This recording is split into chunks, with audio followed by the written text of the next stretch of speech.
You're riding along the trail and the rear tire starts to feel a little funny. You take a look at the rear tire and it's flat. Now what? The Tenere needs a new rear tire, so I decided to test my onboard toolkit and make sure it's up to the task. But let's do this somewhere a little bit warmer. That's a little better. Now let's see what tools I have to work with. This is my toolkit. You can see I have this 12-volt pump, patches, a toothbrush, a vulcanizer, the tool for roughing up the tube and rolling the patch on, the standard T7 toolkit, an axle tool, an adapter for my tire iron that will hold this axle tool, various sockets in 1/4 inch with this super light Harbor Freight ratchet. I have an Allen key, my trail jack, and my tire iron / axle tool, and the 2 Bead Pro tire irons. And this all fits in my rear pouch. I have a tube under the seat, as well as a multi-tool and a pressure gauge that I carry in my backpack, and these nice little Velcro straps that hold the trail jack in place. Whenever you lift the rear tire off the ground, it's a good idea to hold the front brake. I have this little piece of Velcro that I use to hold the trail stand in place. I make sure that I undo the rear axle before lifting the bike off the ground, and I switch the axle around from the nut on the left side to the nut on the right side to make it easier to take off with smaller tools.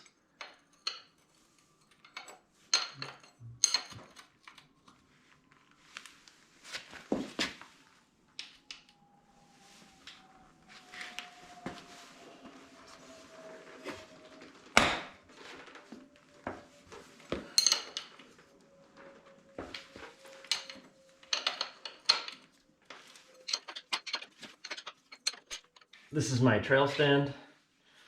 It was made by someone on ADV Rider. There are other similar ones in the market right now too. So I'm going to support the bike under the foot peg.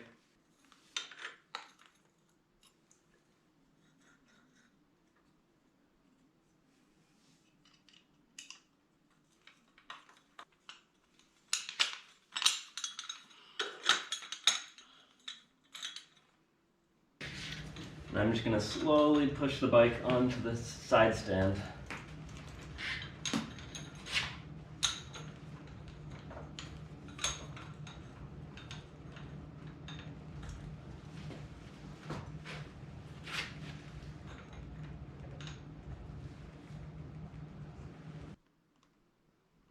You can see how the trail stand fits nicely into the foot peg bracket and keeps the rear tire just off the ground.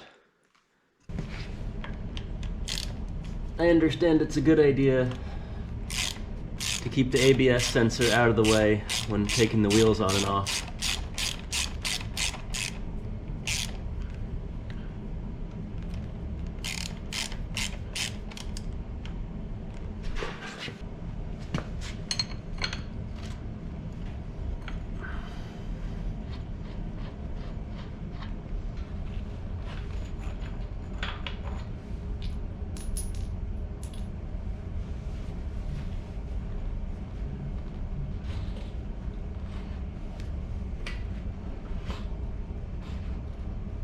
The axle got stuck halfway out, so I got a hammer and extension to drive it out from the right side. I was not at all expecting to have trouble here. If this had been away from home, I would have figured a way to pull it out, probably using the tire irons, but it didn't make sense with the proper tools at hand.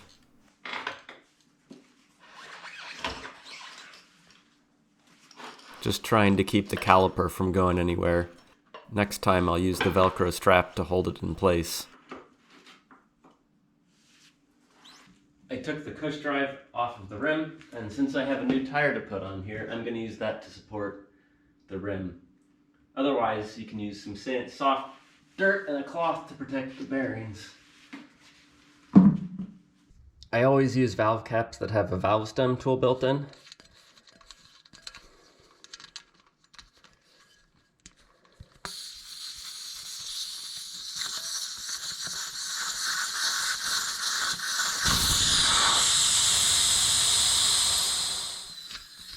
And these nuts should never be more than finger tight.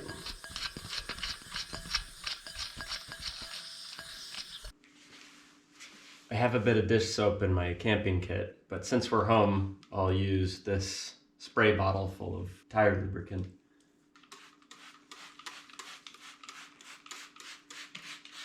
These tire irons are used to be able to also break a bead.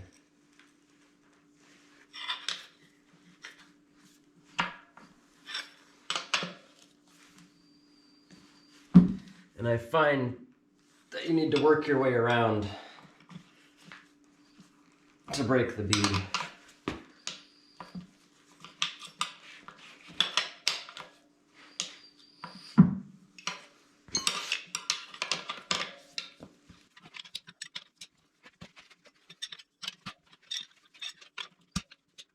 And we'll do the same on the other side.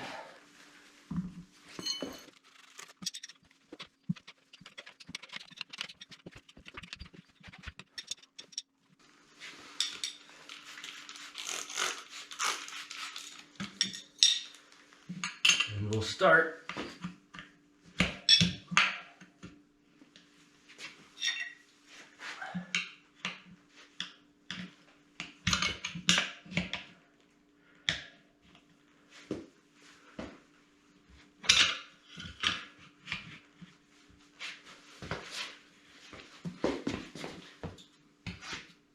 I'm gonna push the tire into the recess in the middle of the rim.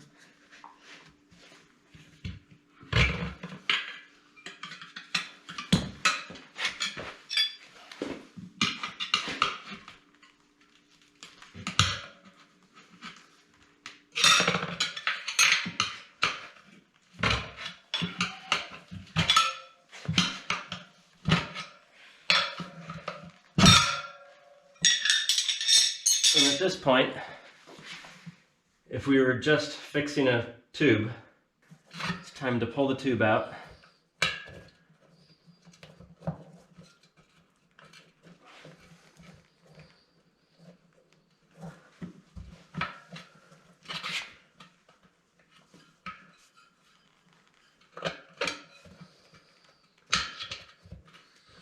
And either patch it or replace the tube. And I'll put my valve stem back in and the nut just so I don't lose it. Now I get to take the whole tire off the wheel.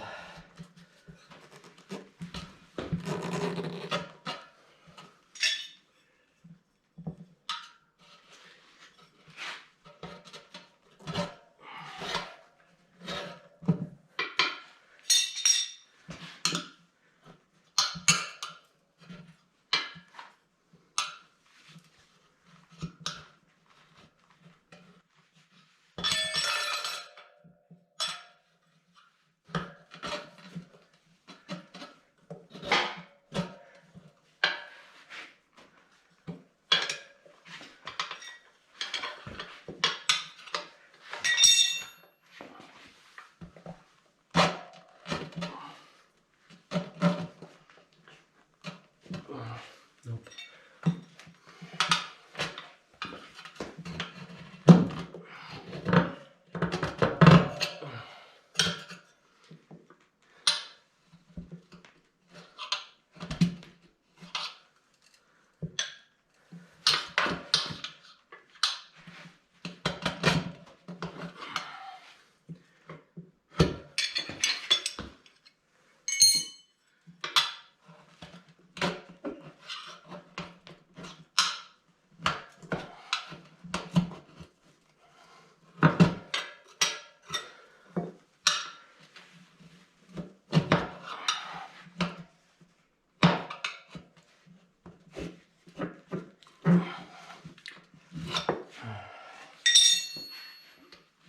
Anyways, I'll take this time when the wheel's off to clean it. And now I'll just use the old tire to support the rim while I put the new tire on. And I'll just put a little more lubricant on the tire. And if you had a flat, you want to make sure there's nothing on the inside of the tire that's going to puncture your tube again. And make sure the direction is correct.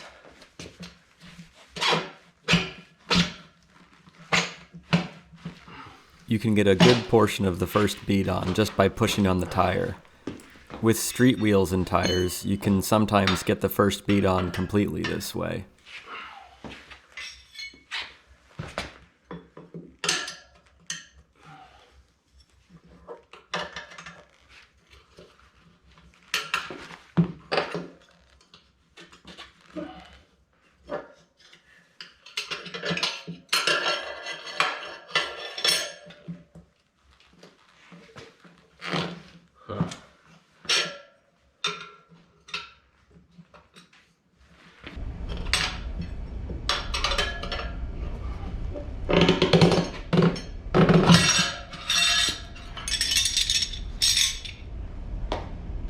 Alright, and now we're at the point where if you just had to replace the tube on the trail, that you would fix your tube or replace it and put it back in. And I have a trail side pump that plugs into the battery, and you always want to have a little bit of air in the tube when you're reinstalling it to prevent pinch flats. Enough for now. Just have like a slight bend in the tube. And I always start at the valve stem.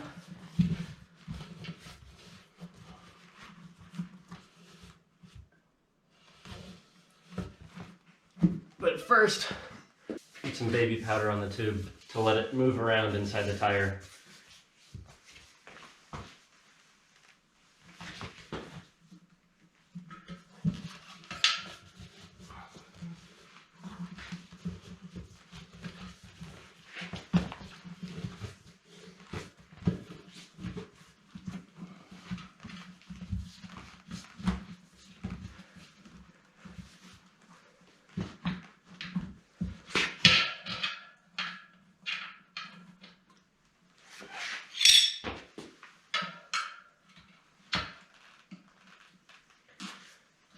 And I use one tire lever to hold the tire back,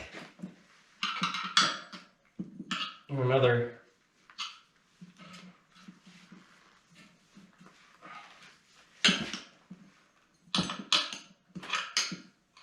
to fish the valve stem into the hole.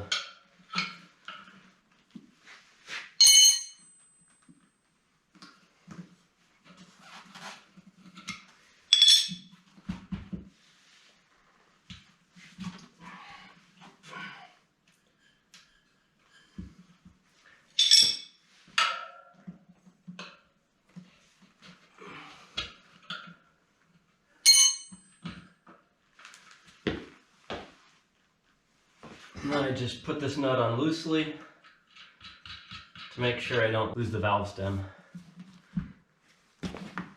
And now you can move your tire around to make sure the valve stem is straight. And I'll just put a little bit of lube on this bead to make this go a little bit easier, and start opposite the valve stem.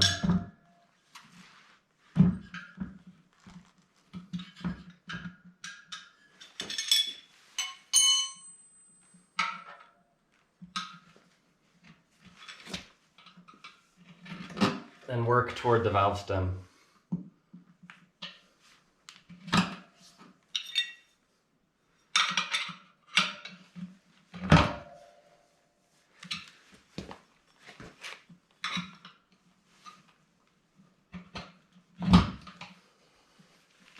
You want to keep the bead in the ditch of the rim.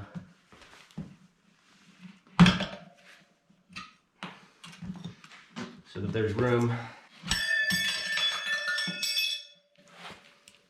You can see that I'm having a hard time keeping the bead down in the depression in the middle of the wheel. I suppose this is because everything is supported by the tire, so the rim wants to drop. I have been using a tire changer where the wheel is supported by the hub and haven't been having this problem.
wheel.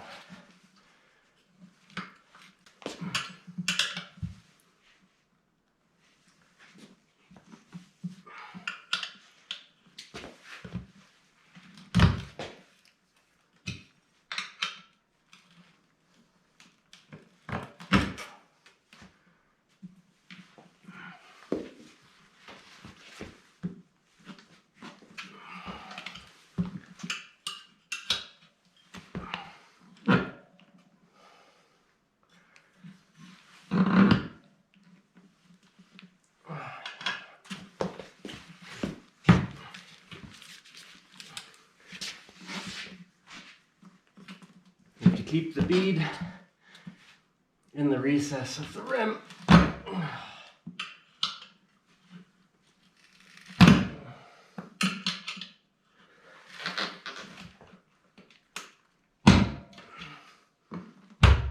There it is. And now we just have to inflate the tire.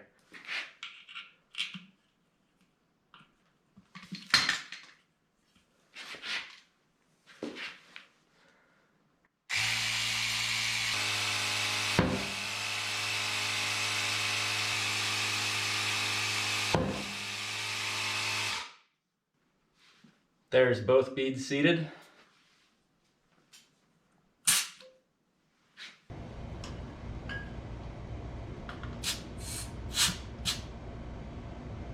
And that's about right. So I've used one of my Velcro straps to keep the caliper in place. Now the cush drive rubbers go back in.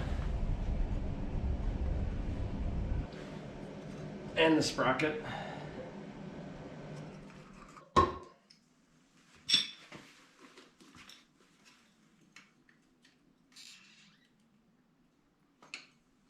We'll just separate the pads a little bit.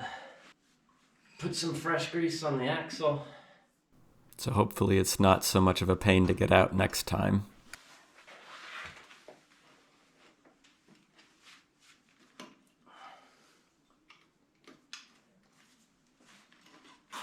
I use my feet to hold the wheel at the right height to slide the axle in.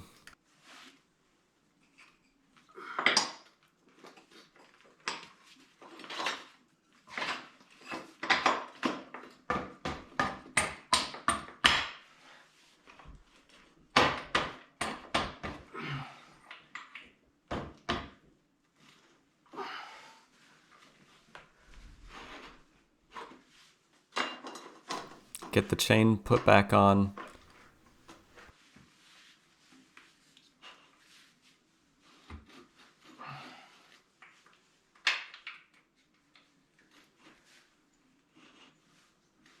And next time, remember to leave the bike in neutral.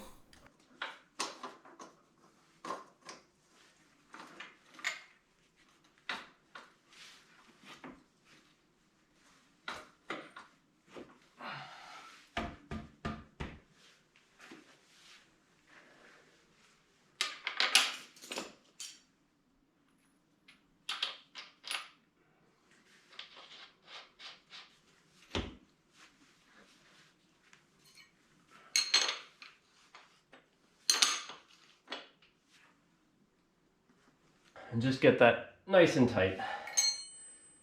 You can use a torque wrench later if you want, but if you're on the trail, just get it tight.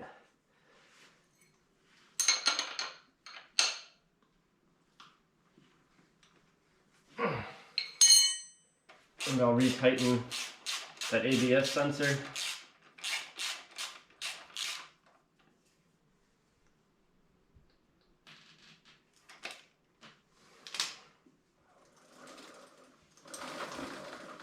Now the tire change is done. I'm just gonna take this off and put it away. And that's it. I struggled with removing the axle, which is a bit unusual, but I regreased it and hopefully it comes out smoothly next time. I'm a little bit out of practice since I primarily use a tire changer, but the stubby tire irons in the kit worked pretty well. I like these Bridgestone AX41s because they offer good grip on and off pavement. They are also reasonably easy to mount and dismount. After the first time taking my bike to the dealer to get new tires put on, I decided it was about time to learn how to do it for myself. I ordered a set of tires and levers and watched a bunch of YouTube videos and figured it out through a healthy amount of swearing. If you're still here, thanks for watching.